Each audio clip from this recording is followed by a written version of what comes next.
warahmatullahi wabarakatuh. Baiklah, di sini saya akan menjelaskan materi tentang biaya dibayar di muka dalam akuntansi pajak. Dengan saya Tengku Gana dengan NIM C0D022022.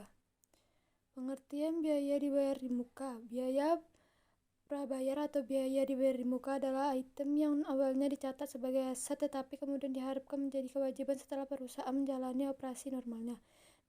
Biaya prabayar umumnya diklasifikasikan sebagai aset lancar. Biaya prabayar adalah biaya prabayar untuk asuransi, sewa, dan pajak. Biaya prabayar atau biaya dibayar di muka untuk transaksi keuangan dapat dicatat menggunakan dua metode, aset metode dan metode pengeluaran. Biaya prabayar atau prepaid cost adalah biaya barang atau jasa yang dimiliki perusahaan membayar dalam jangka waktu tertentu tetapi dibayar di muka dan biaya ini adalah tidak segera dikumpulkan. Lanjutannya contoh pengeluaran prabayar. Pertama, kunci atau bisnis prabayar. Kedua, asuransi bisnis kecil. Ketiga, prabayar peralatan. Keempat, uang tunai bulanan atau tidak termasuk bisnis yang dibayarkan. 5, perkiraan pajak. 6, beberapa utilitas. 7, bunga. Asuransi dibayar di muka. Asuransi prabayar atau biaya dibayar di muka ialah bagian dari premi asuransi tetapi belum digunakan pada saat itu memposting neraca.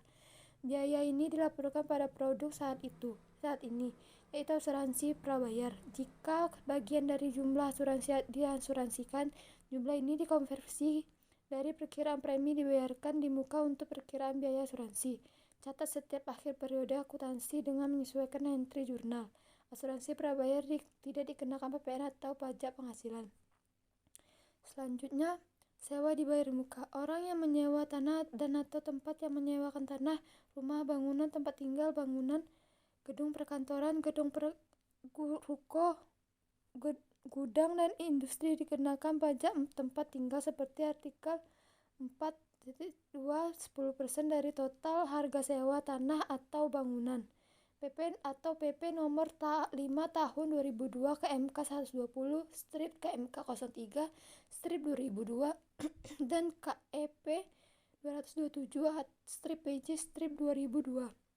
Sewa tanah atau rumah akan dipotong dari penyewa pada saat pembayaran atau collection, dan penyewa akan membayar deposit ke kas negara dengan menggunakan pajak slip setoran atau SSP nomor 4 (2) PPh paling lambat 10 Januari dan pada tanggal 20 bulan berikutnya. Pemberitahuan kelahiran SPT postpartum dilaporkan ke Pusat Pelayanan Pajak atau KPP menggunakan pasal 4 ayat 2. Pajak dibayar di muka. Selain saham dan obligasi, pengusaha juga bisa berinvestasi di sekuritas lain seperti komersial kertas atau surat promes.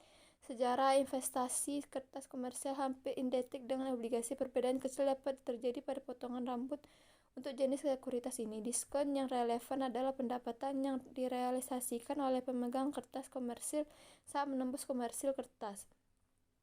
Sekian dari presentasi saya. Wassalamualaikum warahmatullahi wabarakatuh.